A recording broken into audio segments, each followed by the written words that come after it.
Welcome to Gold Coast Insider, where we bring you business insights, stories, opportunities, and forecasts from movers and shakers across the Gold Coast. I'm your host, Estella Rodiguero. I'm CEO of Regional Development Australia Gold Coast. Today on Gold Coast Insider, we're diving into the exciting world of the screen industry, exploring the opportunities, challenges, and innovations shaping one of the Gold Coast's fastest growing sectors. The Gold Coast has become one of Australia's most important screen production hubs and is a major driver of jobs, investment, and international film activity, with recent figures showing the Queensland screen industry reached a record of $925 million in production expenditure in 24-25, and reinforcing its position as the country's leading screen production state heading into 25-26. At RDA Gold Coast, we're focused on supporting that momentum, and today's guest is a driving force behind that success. Lynne Benzie, president of Village Roadshow Studios, with over 36 years in film, television, and entertainment industry, has been at the centre of transforming the Gold Coast into a globally recognised production powerhouse. We'll explore the story behind the studios, the evolution of the Gold Coast screen industry, and what it takes to lead at the centre of a globally competitive creative economy. So don't forget to like and subscribe for more episodes. Welcome, Lynne. It's absolutely wonderful to be speaking with you. And what an exciting industry you're in. Thank you, Estella. It's great to be joining you. Look, we're going to start at the very beginning. So you've spent more than 3 decades at Village Roadshow. So looking back, you joined in around about 1990. Did you ever imagine your career would lead you to becoming the president of one of Australia's leading film studios? No, definitely not. Definitely not. But your career has been really interesting because it spanned engineering, insurance, finance, legal, construction, IT, music and entertainment. So how have those diverse experiences shaped your leadership style? I think it's been really important to get to where I am today because I'm heavily involved in operations side, project managing new buildings, and with my experience over so many years, I think they've all culminated in now that I have that experience right across so many boards. I've always been fascinated about a job came up, I would take it. It may not be what I wanted, but it was a skill I could pick up. Think, well, that'd be interesting just even if it's only 6 months or, being curious and not necessarily get stuck in one role that doesn't give you that diversity that you need. So everyone can tell from your accent. What brought you to Australia? My sister came to Australia on holiday Right. and I was still living at home and didn't want to leave. And one day my mum and dad said to me, why don't you go for a holiday and visit her? And I did, and I never went back. You saw the light. Did. You did, Lynne. So where did you first arrive when you came to Australia, and what was your first role or job when you did come to Australia? I arrived in Sydney. Right. I lived in Manly on the Northern Shore where my sister was living. Mm. And at the time, I was doing temporary work with an agency. So because of my secretarial background, I was doing waitressing, doing secretarial work in different businesses. And then we started to travel around Queensland. So picking up those skills along the way, because at the time with my visa, it didn't allow you to work full time in a permanent position. You had to sort of move around quite a bit. So your first role within the Village Roadshow was as a secretary? Yes, because originally when I was in Sydney, I then went to Melbourne for 2 years, Right. and I worked for John Fairfax down there and did some work for World Expo '88. Mhm. And I came up for World Expo '88, and the weather was just amazing. And I went, I'm leaving. Yep. Melbourne's fantastic, but I'm coming up here. So moved up here, worked in the building company, and then a role came up. I was doing temp work at the time and waitressing again. Uh-huh. And a position came up as a personal assistant to the general manager at the time. And I applied to an agency, and with my diverse background being so varied, I was able to get the role. Wow. And so the interesting story doing the background on you was you started in that role, you were then promoted to studio manager, then you were then to vice president, and to where you are today. That that growth and that career projection, that would have taken work and commitment. And so, that's admirable that's the the career projection, because nowadays you go directly into a position. There's a very much that, jobs are you apply for a job at that top range, whereas you've worked your way up through. Was it your purpose to do that? Is that the vision you actually had? No, I think because originally when being the PA, I was in that role for probably about 8 years at least. And Mhm. because this industry is so unique, running a studio, you're involved in operations. You're obviously your assistant to my managing director at the time. How does the site work? Why does it work the way it does? Dealing with maintenance, then dealing with productions. You slowly start. It, it's a chain reaction in this role that I've worked in. It's like you have to get involved because you need to do it. You sometimes hear on your own, so you have to understand if something goes wrong, how do I deal with it? Yes, we have maintenance departments, but we're still heavily involved in that journey on a constant basis. A film came in, left, different one came in, different structures. So you're constantly diversifying on so many levels. And I'm Mhm. quite technical, Yeah. and the one thing with me, I'm really, really curious. I've never won well. I'll sit in a job and it's always I want to know why it works the way it does. What happens if I did that? Can I be involved in it? What does it sound like? What does it look like? And it's the way I work. I'm just very curious in every job that I've Mhm. had over so many years. So your role currently, and it sounds so exciting, Lynn. Your role currently, you travel around the world, don't you? What is your role? It's very diverse, but tell us in a bit of a conversation what that role encompasses. Well, it's quite funny. It hasn't really changed a lot from when I started. Yes, I've got staff that support me now, but I'm still involved in operations. I'm still involved in project managing, building buildings. I do obviously the finance side of it. I travel to LA usually about twice a year.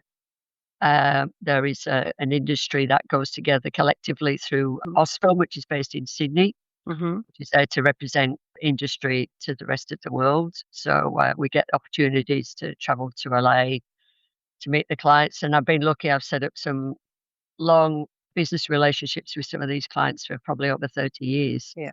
So, but I think in my role, I- if you, I think if I left, or it changed, I think they'd have to get a CEO that's specifically focused on one thing and an operations person. Where I Mm-hmm. think when my previous boss left, I took his role on, but took my own role on as well. And Mm-hmm.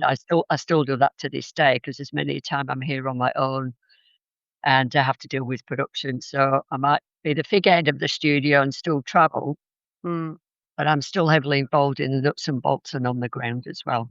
So you Mm-hmm. get two for the price of one. Or one for the no, was it one for the price of two? Yeah. I know, two 2 for people the for the price of price 1. of one. Yes, Yeah, this is me. definitely, definitely, it's that. So, I guess from a layman point of view, how much actually is involved? So we hear of the great production coming to the Gold Coast, and there's a wonderful movie, and we've got these movie stars coming. What's involved in that, like behind the scenes? So with the studio, we call ourselves what we call a dry hire facility, where we don't employ the crew, Right. we don't employ the businesses. So I'll go out and find a production, or a production will reach out to me. I'll negotiate what they need to hire, how long they're going to be here for, do up all the legal documents, get Mhm. them set up. Then they move in, then they'll start hiring their own crew, their own businesses, be it Okay. unit vehicles, rigging, electric. So that film could be here for a year. Yeah.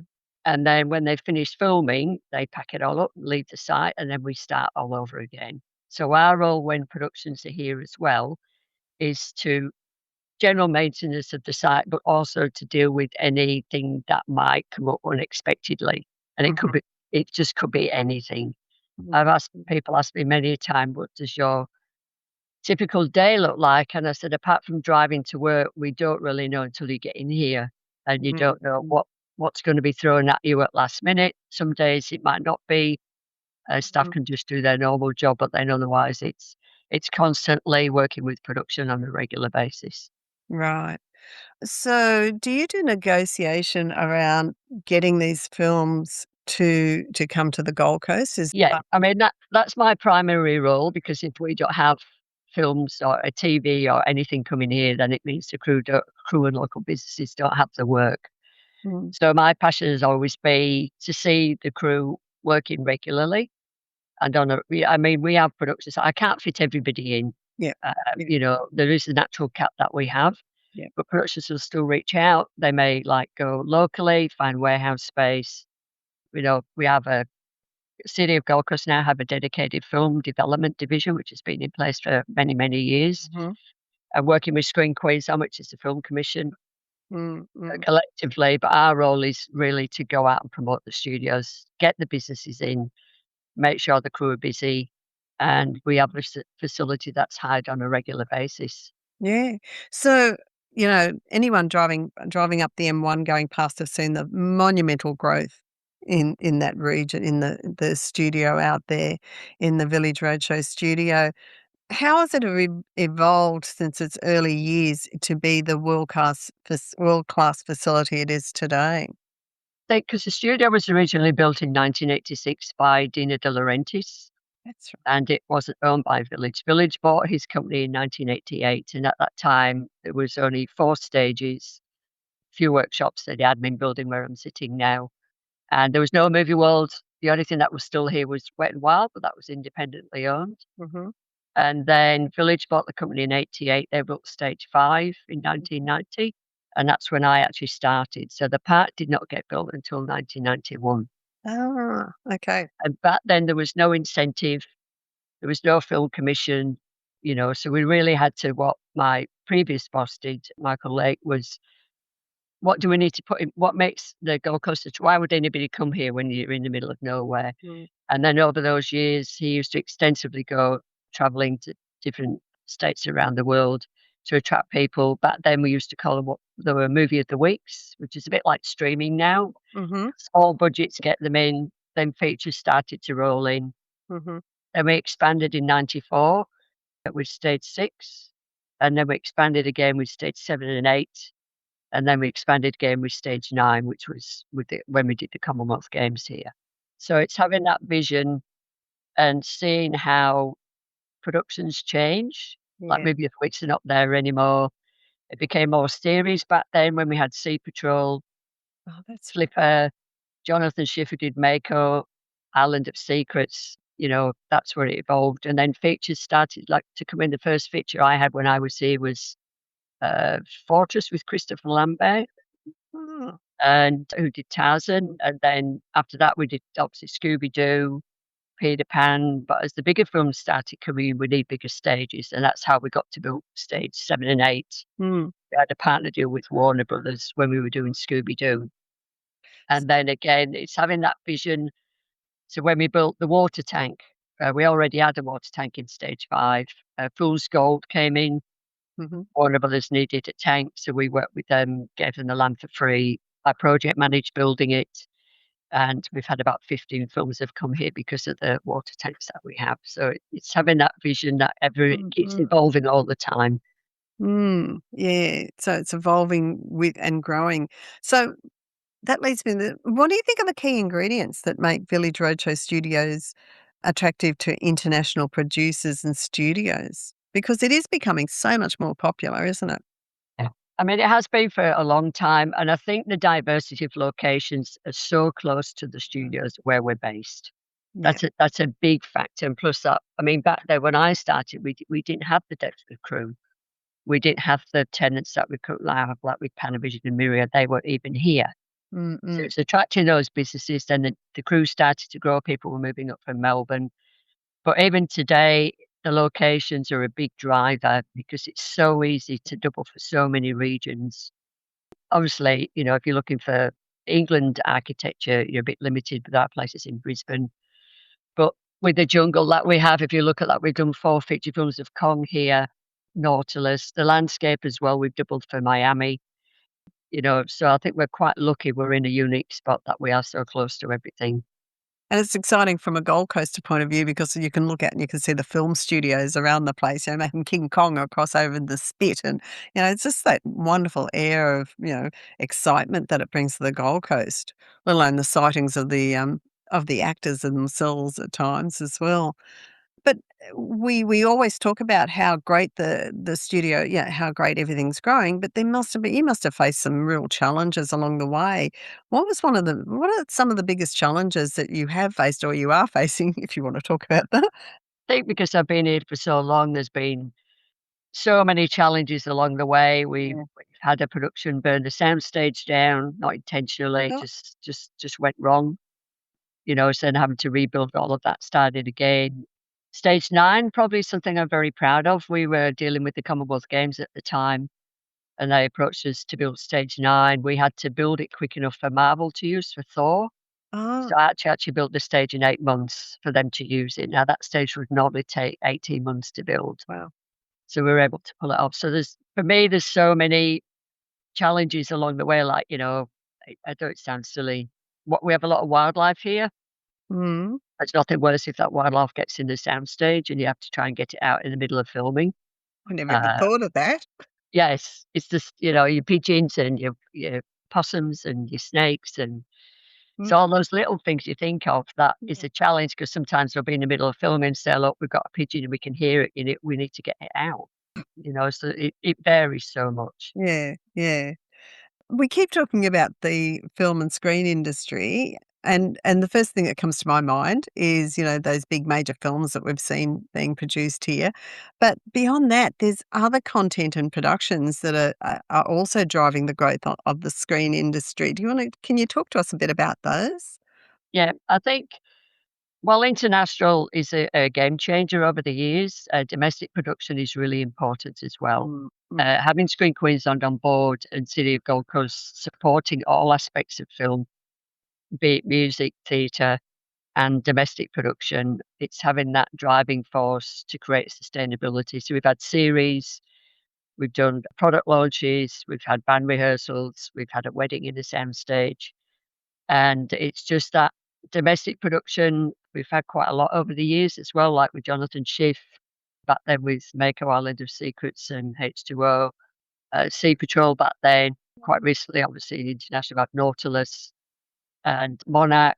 Legacy of Monsters was filmed here. That's international. But again, it's that focus as well on the domestic market and supporting them as well. mm. So international films can go anywhere in the world. Why would they, apart from location, is there another draw card that brings them here? Yes, incentives play a big part. Incentives are all around the world. It's not just Australia Yeah, that do yeah, it. yeah. The perception is that we give incentives out, but what do we get in return? But there are deliverables they have to achieve. So any project, even if it's domestic, who apply for an incentive, they have to have a certain spend in the state that they're filming in. Right, So if they might say it might be a $80 million film and they're going to spend 40 million on the ground, right. they have to do an audit at the end.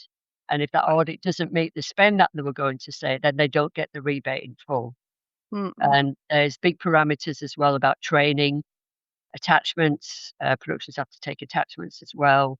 So it's a pipeline that's been developing over many, many years, but it's well and truly in place now that these productions, they don't just get handouts, they also have to give back to the community with the attachments and local businesses. And sometimes they'll build infrastructure mm, that domestic may not build. So, like the tank, mhm, domestic production would never have thought could have built the tank because it was over 2.5 million to build. mm, But we got to keep it so then other people can use it. So mm, it's mm. a very transient Tetris system, fluid in so many levels. Then it comes down to the depth of crew as well. Yeah, yeah. So for me to understand, a film production comes in with its own crew, but that's a base crew, isn't it? They'll still have to engage our local Australian workers as well on films, won't they? So any production that comes in, be it domestic or international, they all have to attempt to employ Queensland crew. Right. It's not financially viable for them to bring 60% of their crew from Sydney or New South Wales or bringing Mm-hmm. them from overseas. Mm-hmm. And there is the incentives in place is also encourage them to employ local crew so that local crew can develop as well. So Right. you may get some productions that have to do editing back overseas. So Mm-hmm. they may bring some editors out, but they don't bring out multitudes of people because it's financially not viable. The whole idea of these incentives is to ensure local crew are employed. I'm going to read off some stats here. So, Queensland was the number one state for screen production in 24-25, 925 million in local expenditure. And that was up from record the year before of 700 million. And the Gold Coast is presented as the major production hub with in 2026 industry post stating that 75% of Queensland's screen spend was filmed here. So the economic impact of the Village Roadshow is substantial, and the clearest impact that estimate that we've seen, it's around about 3.6 billion in film production activity on the Gold Coast. They're amazing figures. Like, we started off by saying we were tourism and hospitality, and now the Gold Coast has just diversified so much, and we now, it's just one of our major industries here. It is, and I think years ago, everybody used to look at film or, it's great, but we're here for so long, so we're not here like you've got some sporting events that are only here for like Yeah, 3 days. yeah. We're actually here, could be here for 10 months to a year, could be 6 months, 8 months, and you think that you've got all your local crew, all the accommodation that people stay in, Mm, the local businesses that benefit, all the restaurants as well. So I think since the studio started, we'd be close to now attracting over probably about $5 billion worth of production. wow. If you give me an give me an example, like a large feature, this is going back a number of years, I won't mention the name of the film. Mm, They spent 150 million on the ground on the Gold Coast when they were here. wow. So they employed about 2,100 crew from about Mhm. 6 states, because some of the work that they needed was quite unique. There was about 1,400 supplier and services that provided a service to that film, and there was probably 80% of it was Queensland crew. Wow, that is amazing. And let's talk about that because the Gold Coast green industry now employs, and I think this is probably a very minimal thought of it, around 5,000 people, but I suspect it'd be a lot more than that. But as the industry continues to expand, what employment growth do you see in the next few years? Say because we've had such a surge in the last 4 Mm, years, and obviously we have education systems now that do film degrees. TAFE is good because it's quite technical. We have recognised in the last couple of years that the depth of crew is either people are retiring or they've just moved on or, we've got a lot of productions. And it's not just in Australia, it's the rest of the world as okay. well. Mm, So how can we grow that depth of crew? How do we need to look at it differently? I think yeah. we've been recently, well, probably the last number of years, with City of Gold Coast and TAFE, with the technical side, they've been doing these what we call onboarding sessions. It's like a 3-day introduction to the film industry. Because what we're trying to talk to the general public is there's a lot of transferable skills people don't realize they could do on a film. Mm, It mhm, could be you could be a landscape gardener, go work in greens. You can be a painter, go work in scenic. You can be a rigger, you can go work in the rigging department. You might be an electrician, you can go work on a film.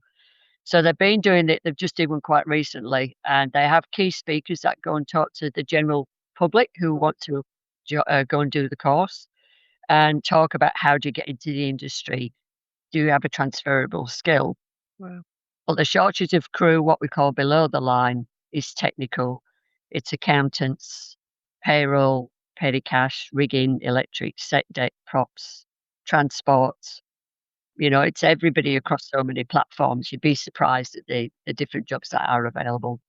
Yeah, we only ever see a film as being quite technical, and there's people behind the camera and some makeup people, but there's a whole myriad of jobs. And we were speaking earlier, and an acquaintance I know drives one of the trucks, and he takes the truck on site everywhere, and absolutely loves the job. There's just so many different roles that you never think of.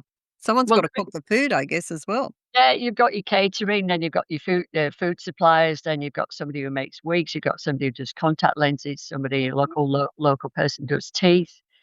If you look at J&B Effects, he's won an Emmy when he did the Pacific series. Mhm. John Cott's Creature Workshop won the Oscar for Babe back then. Wow. So we've got some amazing talent here, but it's interesting to see so many different departments that provide a service. You've got intimacy coordinator, you've got OH&S, Mm, mm. got your safety, then you've got a location manager. All these people are in short supply, Wow. and how can they transfer that general public skill into film? Yeah. It leads me to the next question.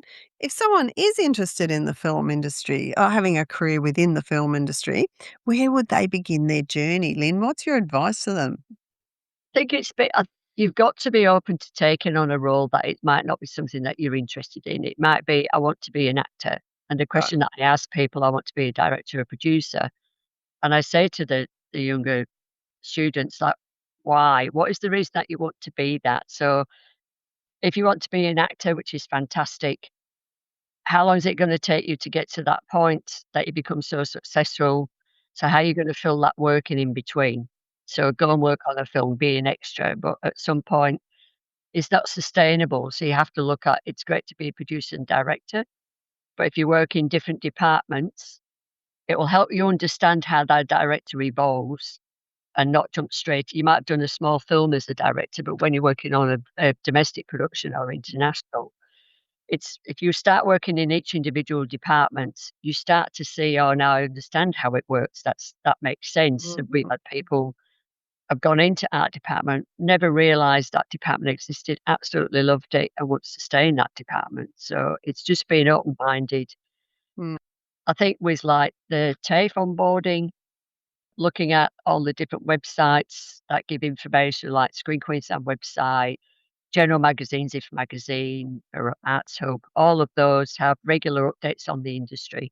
And you start to see, oh, I've read this one's coming up, so I can look at certain websites. Are they applying for crew? What does it look like? People email me resumes as well. Oh, Obviously, we don't employ them, but we'll yeah. pass them on if we know they're looking for somebody.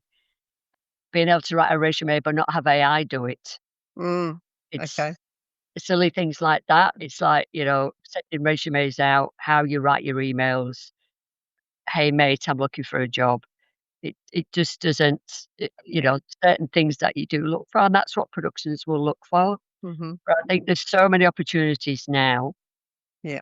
You can try and get into film, just try and get your foot in the door. Even if I say to people, networking is massive. Yeah.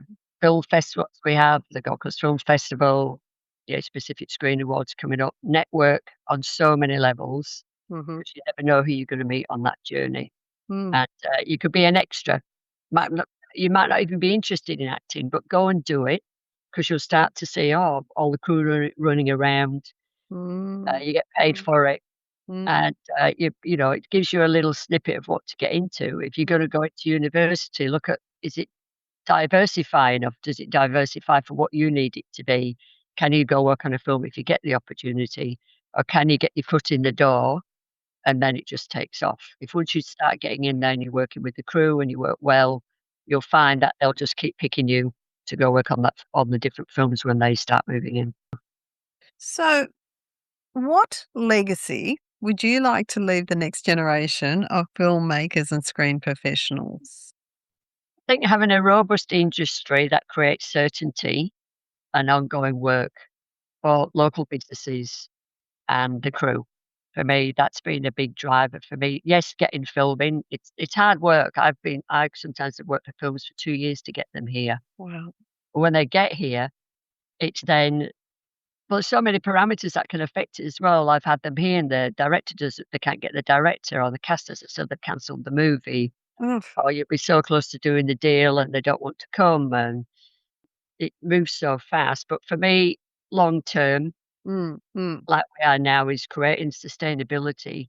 So Mm. parents and the children who want to go into film, who may look at it and say, "Well, I don't think there is a career." There is definitely a career, 100%. Mhm. There are some local tenants that do lots of attachments like Myriad do, with Mm. Duncan. Mm. Yeah. He's quite an advocate for that. Yeah. Panavision cameras.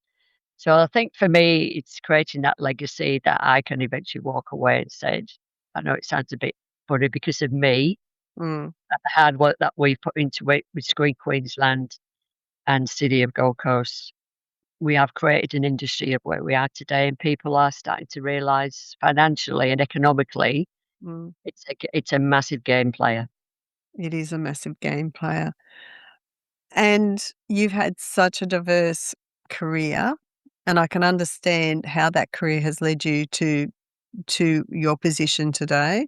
I think resilience would comes to mind. You have to be incredibly resilient in this in what you're doing now. But when you look back at your whole career, what moment stands out as one of your most personally rewarding moments or a part of your career? Wow. I I think know, huge question. Thought I'd just that, leave the little one for last. yeah, might have been hearing it might be easy being here for so long. It's I think there's been so many. I think because when I first started, there was only a certain amount of sound stages. You're being able to grow. I'm constantly going to village and the company saying, "I've got this amazing deal. Can we build stage 9? I've got this amazing deal. Can we build a tank?" And sometimes they'll look at me and go, "Oh, here she goes again." Yeah. And stage 9 was a massive coup, and I think it's just Why constantly having that vision for the future. Lynne, you've just given your time so generously, and it's been absolutely fantastic talking with you today. And I'm really quite excited about the film industry that's happening, the screen industry that's happening here on the Gold Coast, and excited to see where it ends up in the next few years as well. So well Yeah, done. Keep up the good work. Keep those wonderful movies coming to the Gold Coast. yeah, thank you. Thanks for listening today. For a complete list of podcast episodes and transcripts, go to rdagoldcoast.org.au/podcasts. And don't forget to follow us on Facebook, LinkedIn, or Twitter.